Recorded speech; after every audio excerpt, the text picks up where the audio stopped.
ఈ రాష్ట్ర గవర్నమెంట్ అసలు పని చేయట్లేదు ఎక్కడ కూడా. జనాలందరూ అష్ట కష్టాలు పడుతున్నా కూడా పట్టించుకోవట్లేదు. బలాదూరు తిరగడం తప్పితే ఎమ్మెల్యేలు మినిస్టర్లు అందరూ బలాదూరు తిరుగుతున్నా తప్పితే ఎక్కడ పని జరగట్లేదు అని చెప్పి వైసీపీ నాయకులు మాట్లాడుతున్నారు.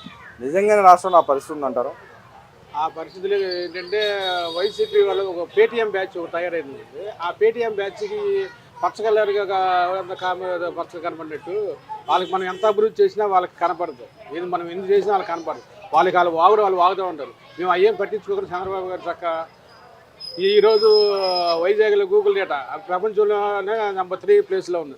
అలాంటి దాన్ని కిందకి వెళ్ళి గ్రౌండ్లోకి వెళ్ళి వాళ్ళతో మాట్లాడి పబ్లిసిటీకి కాకుండా గ్రౌండ్ రియాలిటీలకి వీళ్ళు శంకుస్థాపన చేపిస్తారు. వాళ్ళకి మనకు ఉన్న తేడా. వీళ్ళు కూడా వాళ్ళకి ఏం చేయలేదు కనపడుతుంది. మన వచ్చి స్టీల్ ప్లాంట్ ఓపెనింగ్ తీసుకొచ్చేది వాళ్ళకి అది కనపడవు. మొన్న భోగాపురం కదా మేము తెచ్చామన్నారు, అది అయిపోయింది. 1 by 1 అన్ని శంకుస్థాపన చేసుకుంటే గ్రౌండ్లో వెళ్ళి దగ్గరుండి శంకుస్థాపన చేసుకొచ్చి చూపిస్తున్నారు. వాళ్ళేముంది అవి వచ్చింది ఇవి వచ్చింది చెప్పి ఏం గ్రౌండ్లో ఏమి లేవు. ఉన్న కంపెనీలు పారిశ్రామికలు ఉన్న కంపెనీలలో కంపెనీ కానీ అమరాన్ బ్యాటరీలు కానీ వీళ్ళందరూ రాష్ట్రంలో నుంచి తవలేసి పెట్టుబడులన్నీ వెనక్కి పంపించేశారు. మన చంద్రబాబు గారు నిబద్ధత నిజాయితీ పారిశ్రామికవేత్త ఈయన చూసి చంద్రబాబు గారు చూసి ప్రపంచంలో ఉన్న కంపెనీలు కానీ బయట ఉన్న పెట్టుబడులు అందరూ వస్తే వ్యవస్థ వచ్చి స్టేట్లు పెట్టుబడులు పెట్టి కంపెనీలు వస్తున్నాయి. దానివల్ల డెవలప్ అవుతుంది. ఈ చూసి వారం లేక వాళ్ళు చేయలేని పనులు ఇవ్వాలి చంద్రబాబు గారు చేస్తున్నారని చెప్పి చూసిలాగా ఏదో పిచ్చి కవర్లు పిచ్చి వాగులు అవుతారు. ఆ వాగుల్లో అయినా పట్టించుకునే పని లేదండి. అంటే ఒక పక్క రాష్ట్రంలో ఈజ్ ఆఫ్ డూయింగ్ బిజినెస్ అని చెప్పి గవర్నమెంట్ పాలసీ తీసుకొని చేస్తూ ఉంది. దాని తగ్గట్టుగానే గ్రౌండ్ రియాలిటీ కోసం ఇంత త్వరగా అవటాన్ని ఎలా జరుగుతుంటారు? గ్రౌండ్ రియాలిటీ త్వరగా చూపిస్తున్నారండి. గ్రౌండ్ రియాలిటీకి వెళ్ళి త్వరగా చూపించి అభివృద్ధి చూపిస్తున్నారు. వాళ్ళకి ఆ కనపట్టించుకోవాలి వాటర్ దాని మీద పట్టించుకోవాలి. బాగుంది. మరి ఇక్కడ చూసుకుంటే రైతుల దగ్గర ఏదైతే భూములు ఊరినే కొట్టేస్తున్నారు, భయపెడుతున్నారు కుటుంబ నాయకులంతా కలిసి, అక్కడ అభివృద్ధి చేస్తున్నా అని చెప్పి మభ్యపెట్టి రైతుల భూములు కాజేస్తున్న ఈ గవర్నమెంట్ అని చెప్పి చెబుతా ఉన్నారు. ఈజ్ ఆఫ్ డూయింగ్ బిజినెస్ అని చెప్పి పేద రైతుల యొక్క పొట్ట కొడుతుందని చెప్పి మాట్లాడుతూ ఉన్నారు. అది లేదండి. అది ఇలా చంద్రబాబు గారు నిజాయితీ చంద్రబాబు యొక్క పనితనం ఆయనకి ఇది చూసి ఇవాళ ఉన్న రైతులు స్వచ్ఛందంగా 1000 ఎకరాలు ఇచ్చి అది ఇచ్చి డెవలప్మెంట్ చేస్తున్నారు కదా. మా భూములు చంద్రబాబు గారు వచ్చిన గవర్నమెంట్ ఏ భూములు ఎవరు కొట్టేయలేదండి, వాళ్ళు కొట్టేశారు. ఇవాళ వైసీపీ గవర్నమెంట్ వచ్చిన తర్వాత వాళ్ళ 5 సంవత్సరాలే 8,000 ఎకరాలు కొట్టేశారు. వైజాగ్ దగ్గర నుంచి గడప దగ్గర నుంచి బారు ఏదో స్టేట్ మీద ఎక్కడ చూసినా భూ కబ్జాలో భూములు వాళ్ళు కొట్టేసి వాళ్ళ మీద ఎన్ని కాపాడినప్పని మళ్ళీ ఎదురు ఏంటంటే ఈ చంద్రబాబు గారి గవర్నమెంట్ కూటమి ప్రభుత్వం మీద నెప్పేస్తున్నారు తప్ప అది జరగలేదు. వాళ్ళకి ఏదో వాగుతూ ఉంటారు. కొట్టేసింది అంతా వాళ్ళే 1000 ఎకరాలండి. ఏ మినిస్టర్ చూసినా ఎవరు చూసినా 1000 ఎకరాలు. ఇలా సేమ్ ఒక సీఎం పాత సీఎం జగనే 1000 ఎకరాలు కొట్టేసి వాళ్ళ యొక్క కంపెనీలకి భారత సిమెంట్ కానీ స్టీల్ వాళ్ళకి ఇచ్చేసుకున్నారు. వాళ్ళు ఏం కొట్టారు. వాళ్ళు చేసిన పని మన ఏంటంటే కత్తిపుచ్చుకుని మనమే జ్ఞాపకం తింటున్నారు ఈ గవర్నమెంట్ మీద. అంటే ఇక్కడ లోకేష్ గారు గత వారం రోజులుగా కనపడలేదు, పార్టీలంతా చర్చదే నడుస్తుంది అని చెప్పి మాట్లాడతారు. నిజంగానే లోకేష్ గారు కనపడకుండా వెళ్ళిపోయారా, లేకపోతే రాష్ట్ర అభివృద్ధి కోసం పెట్టుబడులు తీసుకురావడానికి ఆయన తిరుగుతూ ఉన్నారు? లేదండి, రాష్ట్ర అభివృద్ధి కోసం కింద పెట్టుబడిదారు దగ్గరికి వెళ్ళి ప్రభుత్వం దగ్గరికి వెళ్ళి దేశాల దగ్గరికి వెళ్ళి రాష్ట్రాల దగ్గరికి వెళ్ళి కంపెనీ వాళ్ళ దగ్గరికి వెళ్ళి వాళ్ళతో మాట్లాడి వాళ్ళకి కావాల్సిన వనరులను సమకూర్చి వాళ్ళకి కావాల్సిన ఇచ్చి దగ్గరుండి గ్రౌండ్ దగ్గరికి తీసుకొచ్చి పెట్టుబడులు కింద దగ్గరుండి శంకుస్థాపన చేపిస్తున్నారండి. అవి చూసి వారం లేక ఐదో పెరిగిపోతున్నారు, లోకేష్ గారు పెరిగిపోతున్నారు, మనకి ఇదేవుతుందని చెప్పేసి వానికి చేసి వాని మీద లేనిపోని చెప్పడం నేర్చుకున్నారు.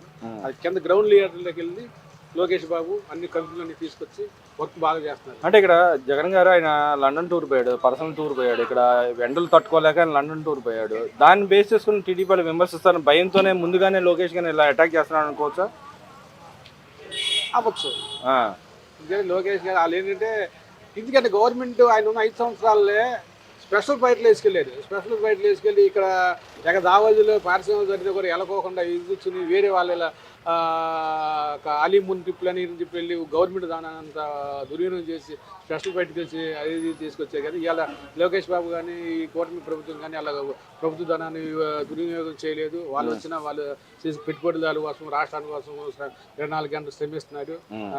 రాష్ట్రం అభివృద్ధి వరంలో అనిపించాలి, యువతకి ఉద్యోగం కల్పించాలి, స్టేట్ని అభివృద్ధిలో మరణించాలి, వనరులు రావాలి, సంపదను సృష్టించాలి, సంపదను ప్రజలకి పంచిపెట్టాలి అనే తాపత్రయంతో చంద్రబాబు గారు కానీ లోకేష్ బాబు కానీ కూటమి ప్రభుత్వం కానీ అహర్నిశలు శ్రమిస్తుందండి. అంటే ఇక్కడ నిన్న ఒక అవార్డు వచ్చింది చంద్రబాబు నాయుడు గారికి, ఎక్సలెన్స్ అవార్డు వచ్చింది ఆయనకి. ఎక్సలెంట్ అవార్డు వచ్చింది. దాన్ని కూడా కొంతమంది వైసీపీ నాయకులు విమర్శిస్తూ ఉన్నారు. దాంట్లో చంద్రబాబు నాయుడు గారు గతంలో చేసిన అభివృద్ధి, రాబోయే రోజుల్లో ఇది అభివృద్ధి చేయబోతున్నాం, రాష్ట్రానికి పెట్టుబడులు రమ్మని చెప్తే దాన్ని కూడా సెల్ఫ్ డబ్బా కొట్టుకుంటున్నాడు అని చెప్పి వైసీపీ నాయకులు మాట్లాడుతున్నారు. వాళ్ళకి అదే పని అండి. ఏం లేదండి, చంద్రబాబు గారిని ఎప్పుడు అభివృద్ధి అభివృద్ధి చేస్తూనే ఉంటారు. ఇప్పుడు హైదరాబాద్ సైబర్ సిటీ సృష్టించారు, సంపద సృష్టించారు. అదే సేమ్ వైజాగ్ని ఇది తీసుకొచ్చి హైటెక్ సిటీగా ఒక సాఫ్ట్వేర్ కంపెనీ ఒక పెద్ద మహానగరంగా చేసి ఇవాళ గూగుల్ సెంటర్ ఇవాళ ఓపెన్ చేస్తున్నారు. ఇవన్నీ చూసి అభివృద్ధి చేస్తూ ఉన్నాం. ఓర్చుకోలేక ఆ పేటీఎం బ్యాచ్ అయితే రకరకాలు బాగుతూ ఉన్నది. అసలు మేము అది సామాన్యులు కూడా ఎవరు వాళ్ళ మాటలు ఎవరు పట్టించుకోవట్లేదు. వాళ్ళ గురించి ఎవరిని పట్టించుకోవట్లేదు. అంటే ఆయన సెల్ఫ్ డబ్బా కొట్టుకుంటున్నాడు. నిజంగానే అటుపక్క కేంద్ర మంత్రి నిర్మలా సీతారామన్ రాష్ట్రం యొక్క అభివృద్ధికి, దేశం యొక్క అభివృద్ధి కోసం పాటుపడుతున్నారని చెప్పి ఆమె కితాబు ఇచ్చిన పరిస్థితి. మరి వీళ్ళు ఏమైనా సెల్ఫ్ డబ్బా కొట్టుకోవడానికి ఆ మీటింగ్ పెట్టారని అన్నారు. యాక్చువల్గా అక్కడ జరిగింది గవర్నమెంట్కి సంబంధం లేని ఒక ప్రైవేట్ యొక్క పేపర్ యొక్క మీటింగ్. దాంట్లో వాళ్ళు అవార్డు ఇచ్చిన దాన్ని కూడా వీళ్ళు విమర్శించడానికి ఎలా చూడొచ్చుంటారు. అసలు వాళ్ళ గురించి మేము జనాలు ఎవరు సున్నితంగా పరిశీలిస్తున్నారండి. వైసీపీ వాళ్ళ గురించి ఎవరు పట్టించుకోవట్లేదు.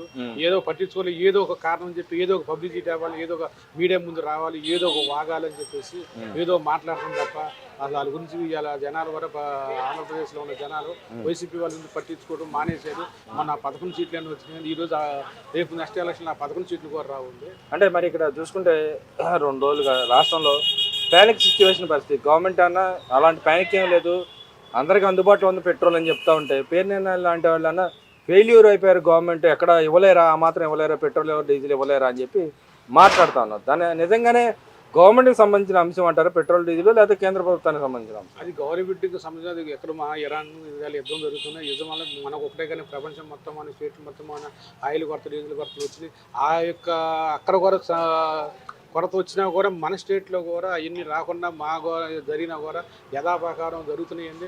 ఎక్కడో ఎవరో కొద్ది సోషల్ మీడియాలో కొన్ని వేరే కొద్ది పెట్రోల్ అయిపోతుంది, డీజిల్ అయిపోతుంది చూస్తుంటాం. మళ్ళీ ఏంటంటే ఒకేసారి అవసరం లేకపోయినా అవసరాన్ని మించి ఒకేసారి కొట్టించుకోవడం వల్ల కొంత గ్యాప్ అని వచ్చిందండి. ఆ గ్యాప్ కూడా నిన్న మన చంద్రబాబు గారిని మాట్లాడి వీళ్ళతో మాట్లాడండి. అది ఏమీ లేదు, ఎక్కడో 10%, 20%, 10% గ్యాప్ వచ్చిందండి.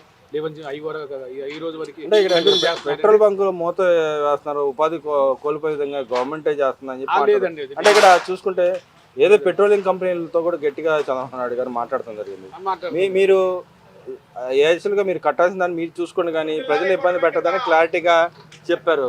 అయినా సరే గవర్నమెంట్ మీద ఇలా మాట్లాడతాను ఎలా చూడొచ్చు? మేము గవర్నమెంట్ మేము అయితే మాట్లాడతాం, బయట వైసీపీ వాళ్ళు చేసి మాట్లాడుతున్నామండి. ఏదో ఎక్కడో ఒకటి జరుగుతూ ఉంటాయండి. అది ఎక్కడో దానికి వల్ల జనాలు ఏంటంటే ఒక అపోహ బయట రావటం వల్ల ఏంటంటే చూపించి నాకు రోజుకు నేనేదో 1 లీటర్ వాడతాను నేను రోజుకి. అలా సృష్టి పడింది. ఒక రోజు వెళ్ళి ఫుల్ ట్యాంక్ తీసుకొచ్చేసారు. పెట్రోల్ కానీ డీజిల్ కానీ అసలు రాష్ట్రం దొరుకుతుందంటారు? రాష్ట్రం ఉందండి, పెట్రోల్ డీజిల్ ఉంది. దాన్ని ఒకేసారి ఇది రావటం వల్ల ఏంటంటే అందరూ అవసరాన్ని మించి ఫుల్ ట్యాంకులు చేసుకోవటం, అవసరం మించి వాడుకోవటం, ట్యాంకులు చేసుకోవడం వల్ల కొంత గ్యాప్ రావడం వల్ల అది అయిపోయింది. కంటిన్యూ అయ్యింది.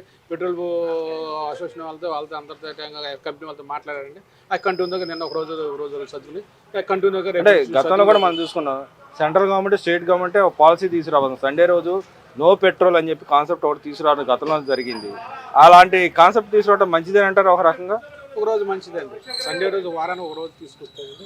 కొంత ఏంటంటే కొంత అది సండే ఆల్ రోజు అతిథి వల్ల కొంతలో చాలా బెటర్గా ఉండిద్దని మేము కూడా అది కావాలని కోరుకుంటున్నాం. మరి అదేవిధంగా చూసుకుంటే బీసీలు ఉద్ధరించే పార్టీ ఏకైక పార్టీ వైసీపీ పార్టీ. మా పార్టీ ఉద్ధరిస్తుంది బీసీలని అని చెప్పి పెద్దిరెడ్డి రామచంద్రారెడ్డి మాట్లాడుతున్నారు. నిజంగానే ఒక రెడ్డి సామాజిక సంబంధించిన వ్యక్తి బీసీ గర్జనలో ఆయనకి ఏం సంబంధం అంటారు? అసలు ఆయన నిజంగానే ఆయన బీసీల పక్షపాతన వాళ్ళ పార్టీ పనిచేస్తున్నారు? అసలు అది ఒక వైసీపీ పార్టీ బీసీ వ్యతిరేక పార్టీ అండి. ఒక పెద్ది రామచంద్ర గారు ఆ నియోజకవర్గంలోనే రామచంద్ర యాదవ్ గారిని ఎంత చేసుకొచ్చారు, ఒక బీసీ నాయకుడిని ఏ రకంగా ఇబ్బంది పెట్టి చేశారు. అది తెలుగుదేశం వాళ్ళ గవర్నమెంట్లో ఒక బీసీ నాయకుడిని అచ్చెన్నాయుడు గారిని తీసుకొచ్చి ఒక ఆపరేషన్ జరిగిన కరెంటు మన బ్లడ్ పోతా ఉన్నా కూడా ఆయన తీసుకొచ్చి పరిమళ వేసారు. మన కృష్ణా జిల్లా రవీంద్ర గారిని కూడా, కుల రవీంద్ర గారిని కూడా ఒక బీసీ నాయకుని తీసుకొచ్చి లేనిపోని కేసులు పెట్టి హెరాస్మెంట్ జైల్లో వేసారు. చాలామంది వాళ్ళు బీసీ వాళ్ళని ఎంతో హెరాస్మెంట్ చేసి లెక్కలం చేసింది వైసీపీ గవర్నమెంట్. ఇవాళ ఏదో ముసలి కన్నీరు గారిస్తే ఏదైనా కుదరదండి. జనాలు అందరూ విషయంలో పరిశీలిస్తున్నారు. వాళ్ళే చేసి అసలు వాళ్ళకి అలా అర్హత లేదండి. ఆ పెద్ది రామచంద్రారెడ్డి అనే ఆయనకి ఈ బీసీల గురించి మాట్లాడే అర్హత లేదు.